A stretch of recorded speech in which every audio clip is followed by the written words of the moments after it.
ఈ అరణ్య ప్రాంగణానికి నైమిషము అని పేరు, నైమిషారణ్యము అని పిలుస్తారు.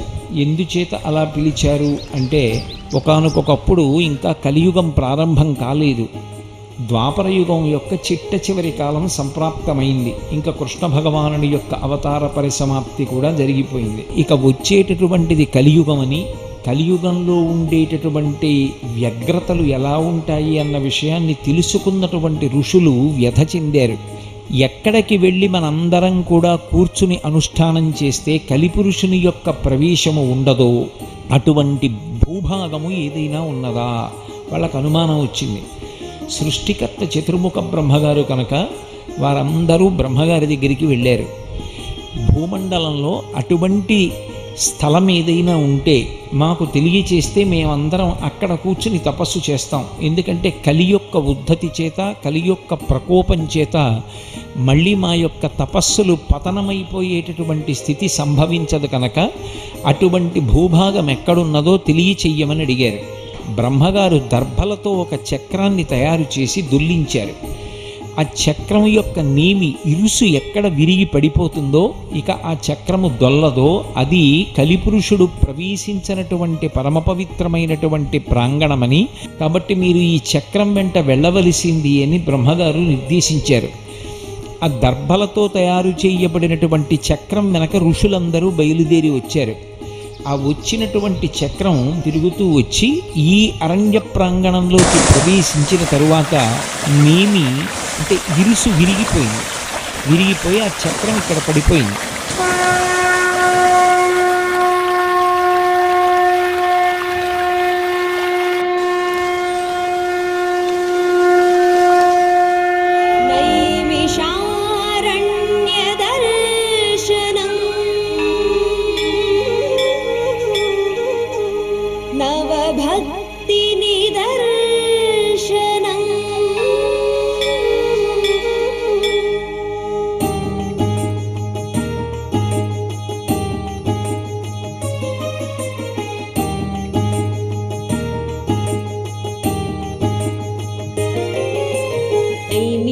నైమిషారణ్యదర్శనం నవభక్తినిదర్శనం నైమిషారణ్యదర్శనం భవపాపవికర్షణం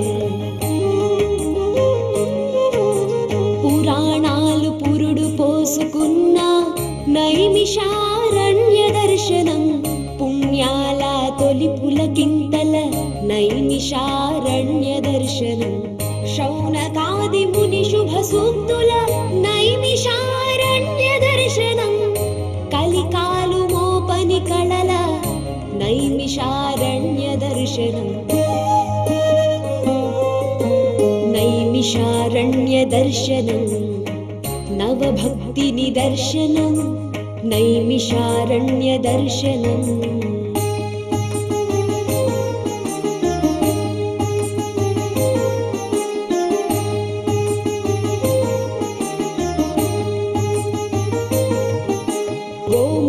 చక్రతీర్థలహరుల నైమిషారణ్య దర్శనం దధీచి రుద్ర వెంకట హనుమల నైమిషారణ్య దర్శనం వ్యాస గద్దె సూత గద్దెల నైమిషారణ్య దర్శనం భాగవత సప్తాహముల నైమిషారణ్య దర్శనం నైమిషారణ్య దర్శనం భవపాప వికర్షణం నైమిషారణ్య దర్శనం భవపాప వికర్షణం నైమిషారణ్య దర్శనం నవభక్తి నిదర్శనం నైమిషారణ్య దర్శనం.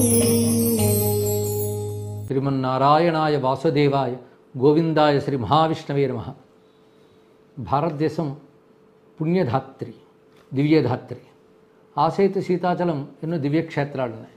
ఈ క్షేత్రాల్లో పవిత్ర పర్వతాలు, పవిత్ర నదులు, అదేవిధంగా పవిత్రమైన స్థలాలు ఇవన్నీ ఉన్నాయి. అయితే పర్వతాలు, నదులు వీటితో పాటు అరణ్య ప్రాధాన్యం ఉన్నటువంటి క్షేత్రాలు కొన్ని ఉన్నాయి. వాటిని పుణ్యారణ్యములు అంటారు.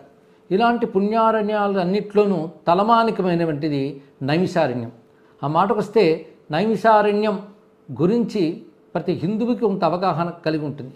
ముఖ్యంగా మన తెలుగునాట చాలామందికి నైమిషారణ్యం అనగానే అతి సామాన్యులకు కూడా గుర్తొచ్చేది సత్యనారాయణ వ్రతం. ఎందుకంటే సత్యనారాయణ వ్రత కథలో ఏకదా నైమిషారణ్యాన్ని ప్రారంభమవుతుంది. అందుకే అనేక సందర్భాల్లో నైమిషారణ్యం అనే పేరు చెప్పగానే సత్యనారాయణ వ్రతం అక్కడే పుట్టింది కదండి అని తెలుగు వారు ఎక్కువ అడుగుతూ ఉంటారు. అది కొంచెం ఆశ్చర్యం కలిగించిన ఆనందం కూడా కలిగిస్తుంది. ఎందుకంటే వాళ్ళకి సత్యనారాయణ వ్రతం మాత్రమే గుర్తుంది కనుక అది ఏకదా నైమిషారణ్య అన్నారు. కానీ సత్యనారాయణ వ్రతానికి సంబంధించి మాత్రమే కాదు, ఏకదా అంటే ఒకానొకప్పుడు నైమిషారణ్యమునందు అని ప్రారంభమవుతుంది అందులో ఉన్నటువంటి కథా అధ్యాయాలు. దాంతో ఏకదా నైమిషారణ్యే చాలామందికి తెలుసు.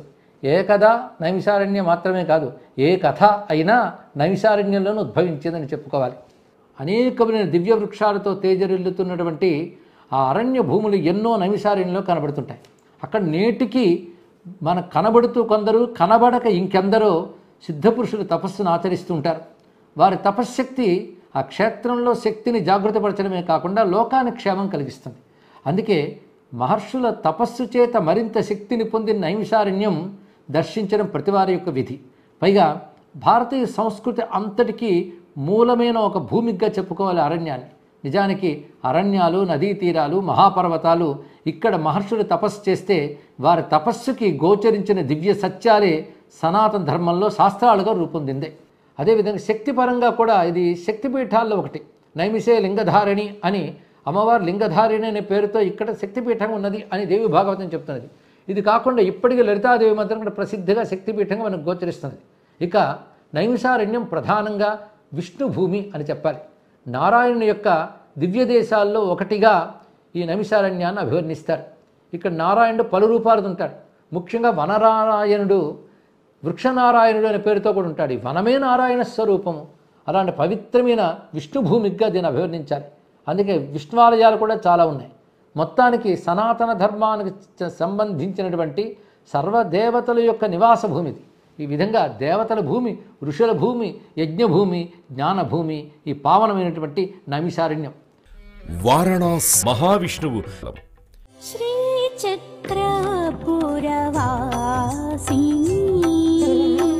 శ్రీలలిత శివరూపిణి శ్రీచక్రపురవాసిని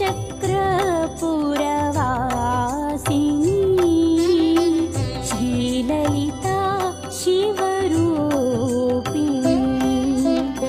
శ్రీమాతా చిత్రూపిణి శ్రీవిద్యా ప్రదాయిని శ్రీచక్రపురవాసిని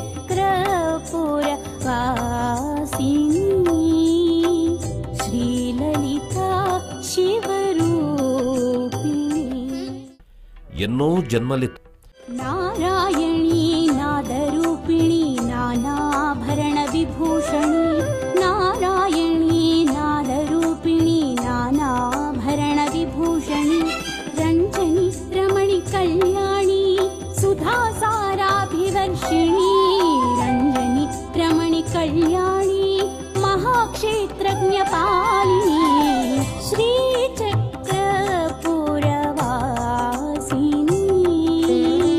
శ్రీలలిత శివరూపిణి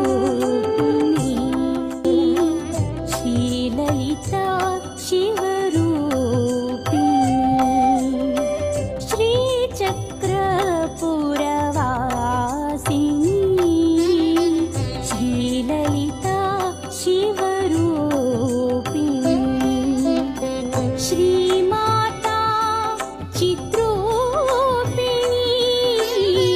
శ్రీవిద్యా ప్రదాయిని శ్రీచక్రపురవాసిని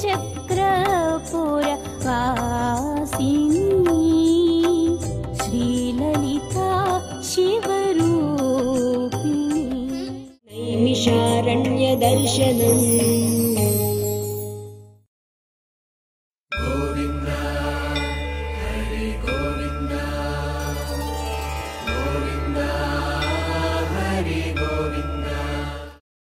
ఓ